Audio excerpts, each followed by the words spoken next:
as you said, I'm Kimberley Robinson. I'm a veteran of more than 30 years from NASA. I had a long career in space exploration. I'm a mechanical engineer by training.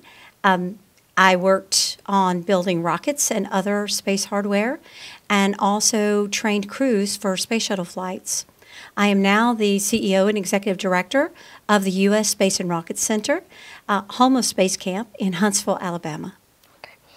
You've often speak in interviews about the story behind your passion for engineering and aspiration to work at NASA. Yes. Would you like to share this journey with us and with our audience? Yes.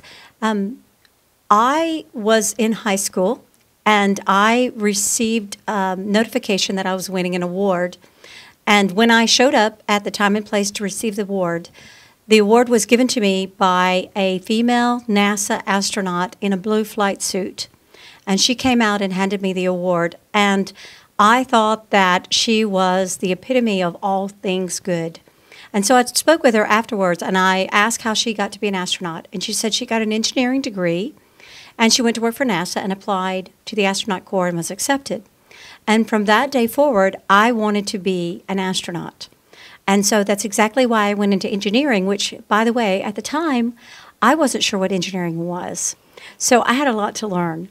But I stuck with it, and I went into engineering and immediately went to work for NASA and started trying and applying to be an astronaut. So that one moment, and that moment of clarification, of representation, and someone that looked like me, talked like me, sounded like me, led me to understand that it was possible, and was really the epiphany of my life to motivate me to go into a field that I knew nothing about, and I have been very pleased ever since.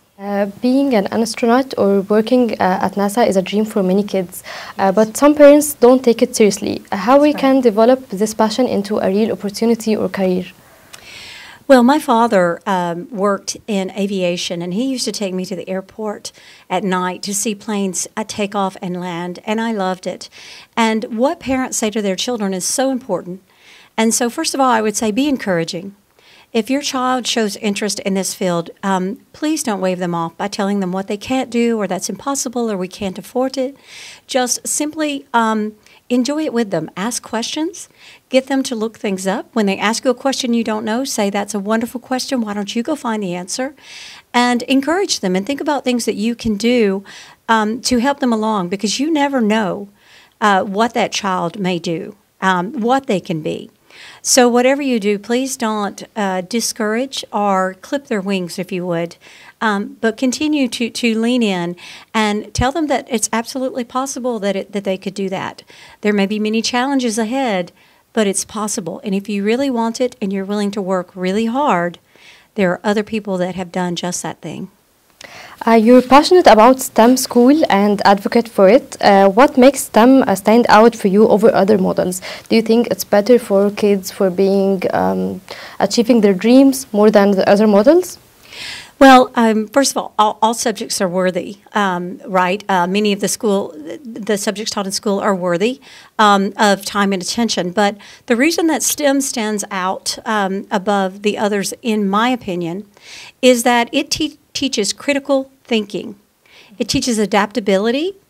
It teaches cooperation and communication and teamwork. And those are all critical in today's fields, especially in the emerging technologies field.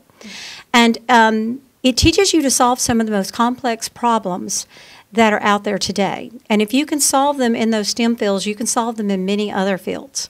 So a lot of our graduates have gone on to become astronauts and pilots and other things, but they've also gone on to rule in the halls of power. They've gone on to create companies and sell companies, and they've gone on to be in the medical field, the law field.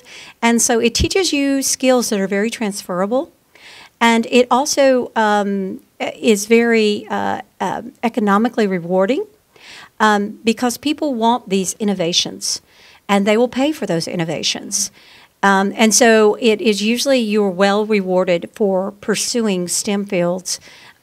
Take, for example, when cell phones were invented, that was something people wanted very badly, and they paid a high price for it.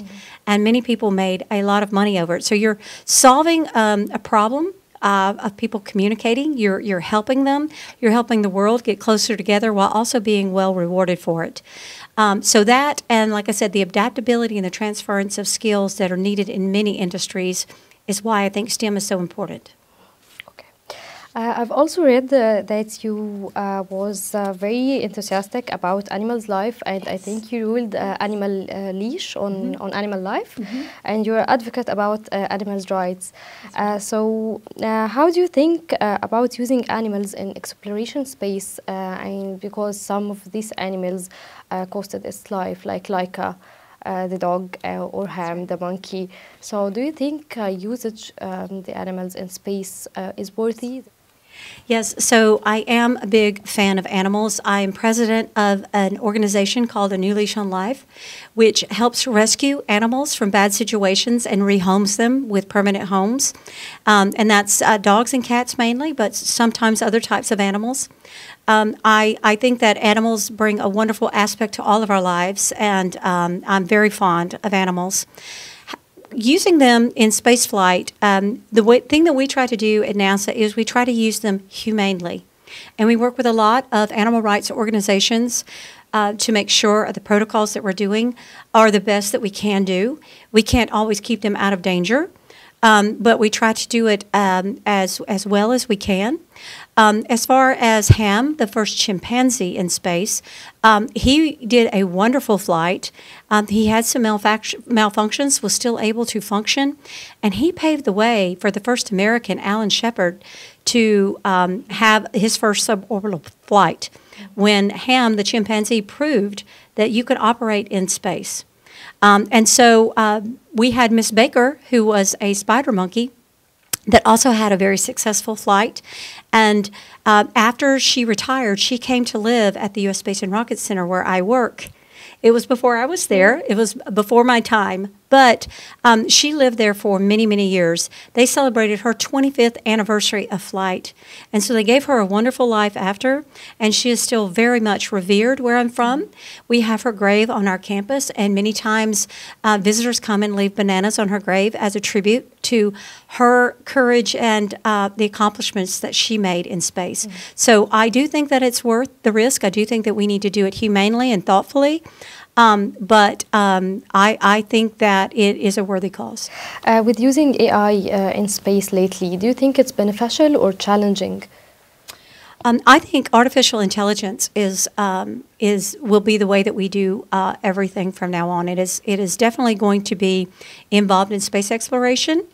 I gave an example earlier of rovers on Mars. Rovers on Mars right now, we program them to act in a certain way. And when they reach something unexpected, they basically call down to Earth, and we think about it and give them new instructions.